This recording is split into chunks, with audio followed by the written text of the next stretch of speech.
You are live. Yay, we It's alive. We're alive. We're together. Look at this. Deb and Daryl. Deb and Jill in the same With Daryl's hair. Yes, with Daryl's hair. Exactly. Yes, I wouldn't put blue in it though. No, because airplane hair. Airplane hair. Oh Yes. my gosh. Welcome to the Friday Grief Chat from La Crosse, Wisconsin. Yes. It's awesome. And we would show you outside, but the glare makes it look like we're both bald. So we're just going to post pictures of La Crosse all weekend and all next week because we're here until Wednesday. Oh, yeah. Oh, we are here. They said, how long are you here? Yeah. It was a little trouble with the air conditioning yesterday, but Keith, the repairman, took care of it after 2 rooms. And now I'm wearing a sweatshirt because it worked so well. I'm so excited. And Jill finally got to La Crosse because, 3 flights. Oh, there's Steve. Hi, Steve. Hi, Steve. 3 really very interesting flights for Jill. Beautiful drive for you. Beautiful drive to my brothers. Beautiful drive from my brothers to here. And lots of rolling hills. And even when you make a mistake, it's really pretty. So I just let the little rental car, I'll finish that story later. And so I have a rental car here. It's very nice. It holds all our stuff because the both of us are speaking. We're doing the pre-conference for International Death, Grief and Bereavement Conference on Sunday at the University of Wisconsin-La Crosse. So we start at about 7:15. Everybody gets checked in. By the way, that's 5:15 in California. Yeah. It sucks to be you. And so anyway, and Karen McGarvey, who is sort of leading all this along with Amy. She's the coordinator, Grand Poobah. Oh, you don't mess with her. And so very, very nicely, I said, you think we can get in earlier? And like Saturday? The gods and goddesses have allowed us to get in. They just happen to have an event going on. So it couldn't have worked out better. And we are here. We're going to go get set up We're going to go through all this stuff and make sure we got everything. Right. All I had to do was actually get here and bring a few things. Deb has coordinated everything. We are ready to roll. And then we're going to go explore La Crosse a little and then do some run-throughs to make sure we got it down to a science. So one thing I want to say is, when things don't work out, sometimes things work out better, right? And to get to that part of trusting the universe is not easy. And but Jill and I have, and so what worked out for her is actually getting here and people empathizing along the way, validation that the airline she was traveling, I'm not going to say their name, but the airline she was traveling is and was just as awful as it is and whatever. It may be named after our country, if that gives you a clue. I'm not saying anything else. And so like the air conditioning didn't work out, and we wound up getting free breakfasts. Yes, we did. And all the coffee we could drink, which made us both very happy. Yes. So to move on, Jill was somewhere, and someone says, "Here, you need this," and it's an article about grief. Because people do that when you do grief for a living. I know. Or they're like, "Can I tell you about?" Now, Jill has been, let me also say, when they can tell that about us, about both of us. We get the empathy. They see the grief signs. I never say I'm a therapist out loud, but I did say it on 2 planes, and then I collected more people there. Yes, she did. And she even collected, and I can't believe what he said. I'm not going to repeat it. But let's just say he talked about his past drinking habits with Jill at 12:15 in the morning. And you're like, and it's only a 15-minute ride, 20-minute ride maybe from the airport to her. And I'm like, I have a chin strap. My jaw has dropped from so many stories that Jill has told me that I think I should just wear my nighttime chin strap. It looks like Marley on the A Christmas Carol. Jacob Marley, where they tie when someone dies, they tie your chin. Yeah. Anyway, to the article at hand. This is called Grief, Eggs, and Ham, and it's written by Andrea Oskis.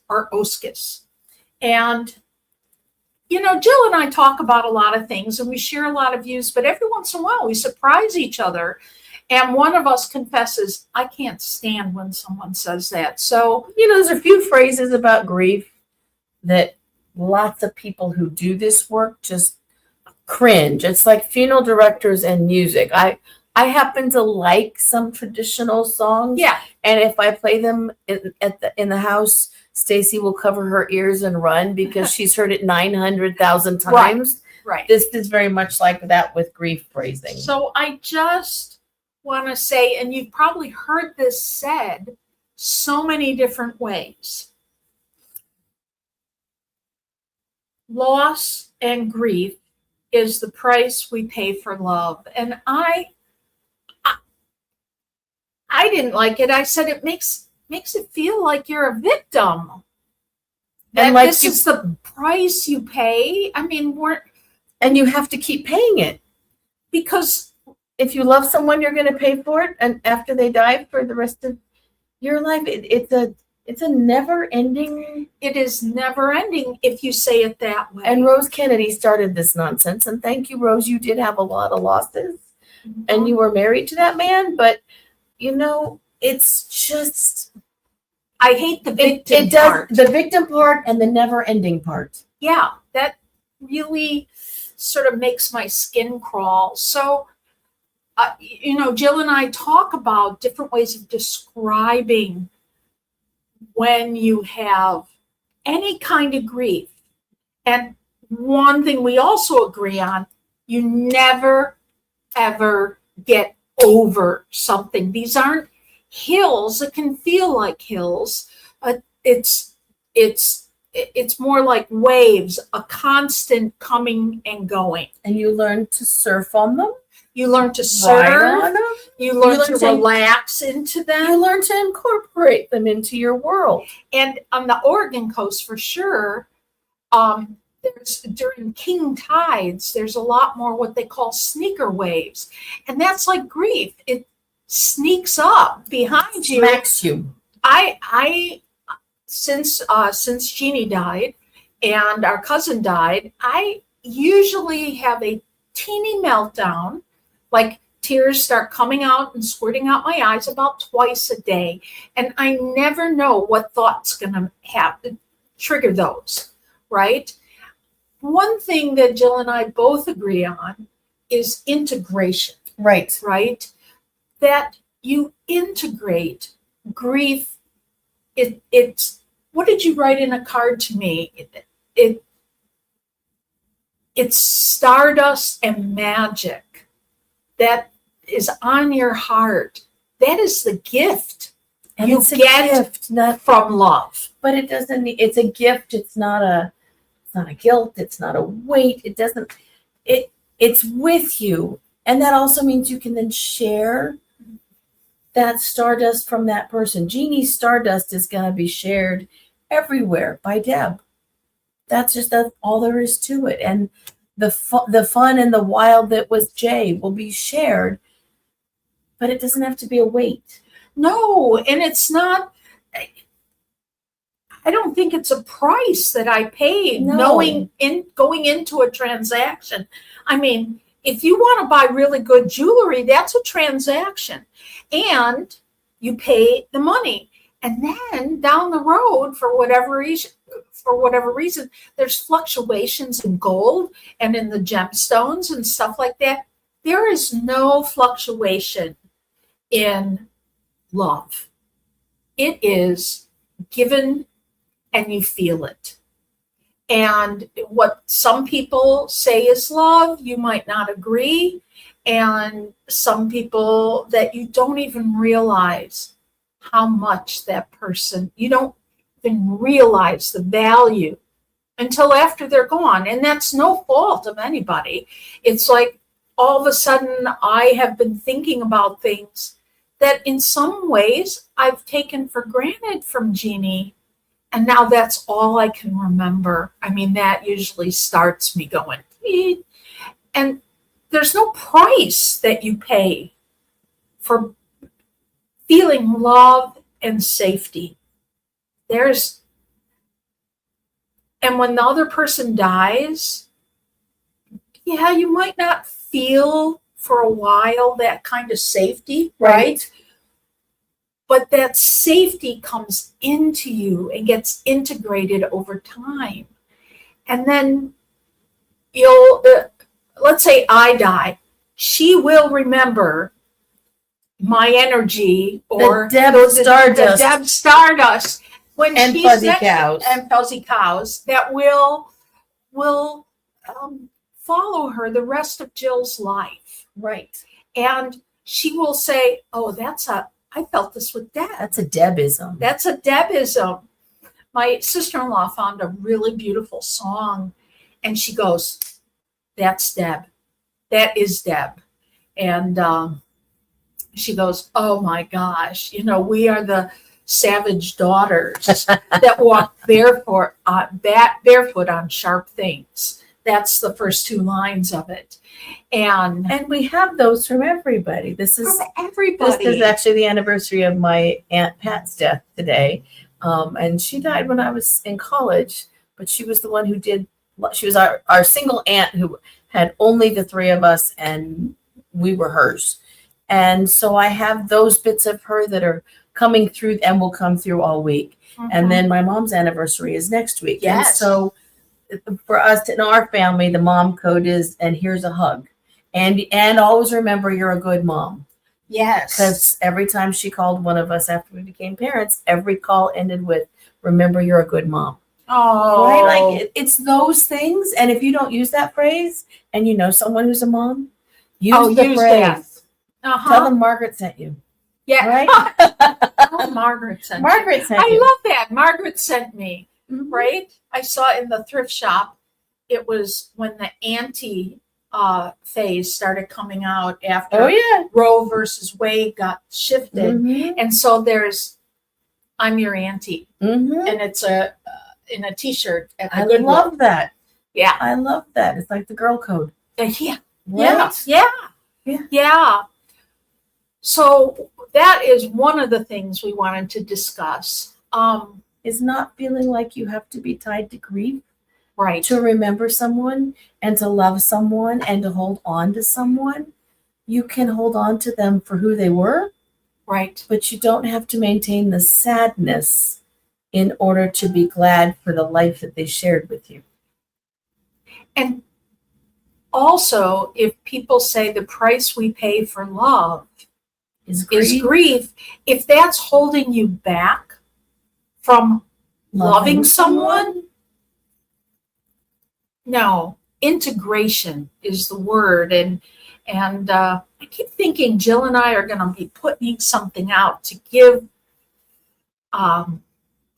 more sustenance to people using the word integration rather than even moving through or accommodation or not being dysregulated by grief. Integration.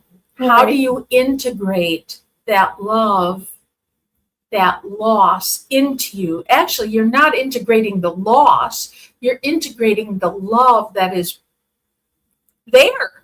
The essence of them. The And, essence. that thought process is also what blocks people from adopting pets again after the Mhm. loss of a pet. Well, now I know how much it hurts to lose a pet, so I'm not willing to do this again. I'm just going to hold on to Fluffy. I don't know anyone who actually names a pet Fluffy. That's why I use that name. And it's such a tragedy because that pet had such a role in their life and so much love. And there are so many more who need that. Right. And if fear of grief and fear of loss is blocking that. Yeah. Like kids who come up through abuse and then are afraid of adult relationships. If we don't work through the grief and the entanglements, then we can't get to, I deserve to have this love and have it be part of my life for as long as it's there. And I'm going to use another kind of loss and talk about it. People who don't try new things because fear of failure. And failure is sort of more of a psychological loss, right, of who you are. You're not, and it comes with all these. Failure means you're not good enough. Failure means you didn't try hard enough. Failure means judgment. I don't know if I've talked about it on the show, but when I was doing my TEDx talk, and I knew it would be very normal for me to have a sense of failure. I don't know if I've told this studio audience or you. I practiced failing. Did I? Yeah, you told me that. Yes. Awesome. I practiced what people would call failing. I would put like games so out of reach on my phone. Out of reach mean there's no way in hell I'm going to win this. And so every time I did, it was like, wow, look at how many times I tried. And if we as people, as an evolving species, could even stop thinking of failure holding us back, stop thinking of us as failure. But man, it's taken me a bazillion tries to do this. And you may or may not have the winning number or the winning science experiment or the winning words. And when I say winning, meaning it's absolutely perfect for you, maybe not for someone else. And I know people who are trying to make it in the speaking business. So what constitutes a win for you? What constitutes a love for you? What are you willing to say, my need to love, or my need for science, or my need, which is a perfectly acceptable need, is greater than my fear of loss? What a concept. Can I let the loss be? Can I trust that loss is survivable? Can I trust that if everything goes wrong, I'm still me? Mm-hmm. I've still got the people around me who I want to be around me. Can I allow that to just be enough? Right? The t-shirts that say you're enough, you matter, you need to still be here. Mm-hmm. That's really, really important. And we're in some really trying times right now, and people are really facing financial rack and ruin because of just the cost of things.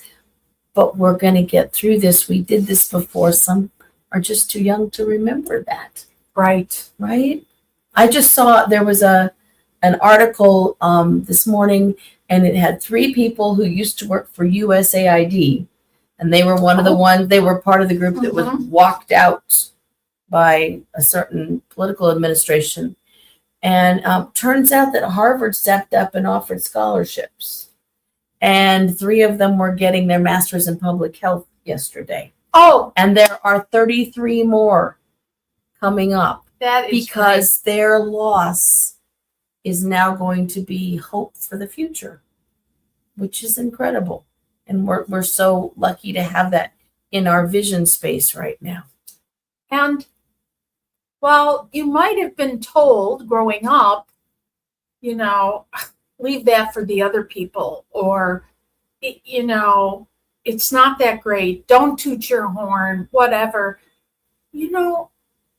Every time we love, and every time the physical manifestation of that love, right, is gone through death or change of scenery or whatever, what is left is actually hope. Hope, you are the example of hope for others. We are the hope. We are what's left. And then after me, after Jill, our kids, Our grandkids. our friends that are, I have friends that are 30 years younger than I am. And, that is hope. Did I mention that my oldest grandson made National Honor Society, and my daughter was on Dean's List for her PhD this week? It's all of that, and it's the end of the school year. We have all these kids getting their certificates, and if your kid gets a certificate, a friend of mine posted that said best social Mr. Personality. That means I talk too much in class. That's awesome. That means someone's celebrating that those are his strengths. And he doesn't have to be a 4-point. He can just be all to him. And let me also mention, my grandson came with a lot of cords. Yay.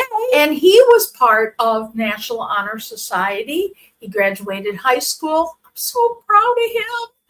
And all the pretty cords, right? That's what I just. They didn't have those when I was. No, and they didn't have cords. And they didn't have all the countries represented. No. Someone walked across the stage with an Israeli flag.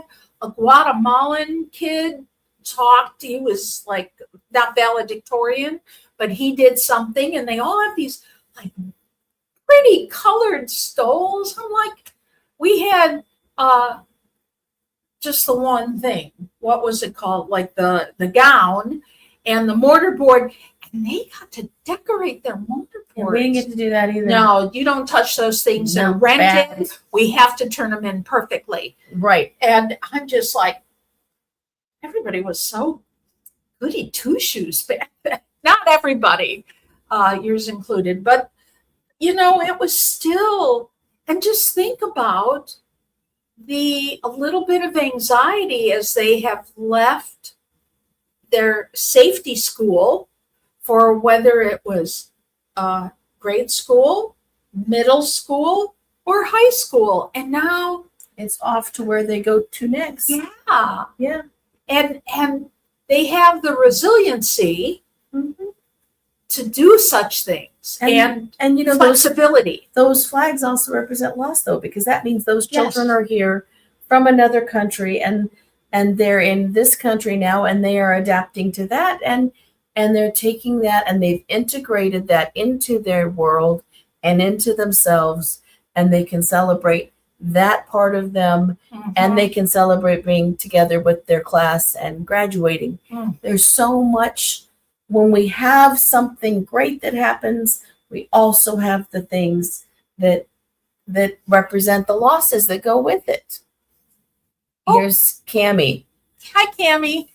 The embodiment of the perspective of hope and life moving through time, carrying our legacy forward is so important. Your existence gives me hope. Thank you. Our existence being here gives me hope. Our existence being here keeps me out of jail along with my medication. So let me just say that, and thank you, Cammie. I think Tito's kept me out of jail yesterday. It was a really rough year. It was bad yesterday, but it was only one Tito. It was only one Tito. Right? That's all it took. Mr. Tito. And shout out to Cammie. Cammie runs a whole program together with amazing other people at the Haymarket in Chicago, where they work with first responders and they do whole weekends to give them space to heal and to grieve and to cope. And everyone volunteers their time. It's no cost. So if you want that, Cammie's got an amazing program. And Debbie, thank you. We're also very glad we got here. Yes. And Cammie and Debbie Frankel. Cammie, please look me up on Facebook or even on Humor, Grace, and Grief. I brought my calendar because we're scheduling guests. I'm going to be going up to people here. I'm going to bypass. When can we get you in? That's the whole thing. What Friday do you want? So if both of you can send me a Friday you're available in the next 2 months, We'd love to have you. I'd love to have you on, and both of us will interview you. We talk crazy just like we do here, and talk sanity just like we do here, and we're just ourselves. Branch it out. Yeah. Yep. So what time is it? I don't even know. It is 25:20. Oh, very A good. few minutes more. All right. You've stuck with us. Oh, I love being stuck. Oh, and Deb, yes. We'd Yes. love to Thank have you. Sorry, we're peering because this is our professional studio in our hotel Yes. with every light on in the place. Right. We tried to show you the Mississippi, but it's too hard to see. And I sent my proposal. Yay! Yay! Debbie's going to be here next year. I know Yes. they're going to say yes to that. Oh my gosh. I'm like, Yeah. So if you ever wanted to explore more about grief, this is the place to be. This is the time of year to be here. It's always the first week of June because that way the kids here have graduated and the university campus is empty. It is a beautiful place to be. It is right on the Mississippi River. right. There's a mountain range behind us on the other side. It's in a beautiful valley. It's sometimes a little chilly, but right now it's warm. Yeah. It's funny. People here keep saying it's hot here. Yeah. It's in the 80s, folks. No, it's not hot. Not hot. No. It's good. It was 108 in Phoenix yesterday. Midwest through and through. Illinois. And it smells like Florida because it's very, very moist here this week. And the bugs are out, but I've got my off spray, so we're going to still go outside.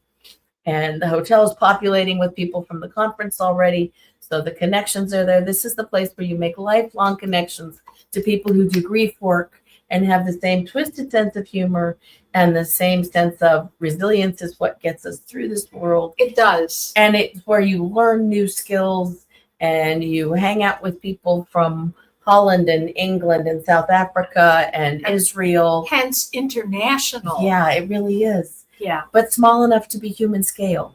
It's not huge. It's where you get to sit down and have a cup of coffee or do yoga or breathing or mindfulness with Andrew Vitale. And you get to experience all the flavors of grief, all the kinds of grief, Right. all the ways people have learned to incorporate grief. Mm-hmm. There's just an incredible array, and nobody expects you to share their perspective because Exactly. grief is such a broad spectrum issue, and it touches so many lives in so many ways, and so there's space for all of that.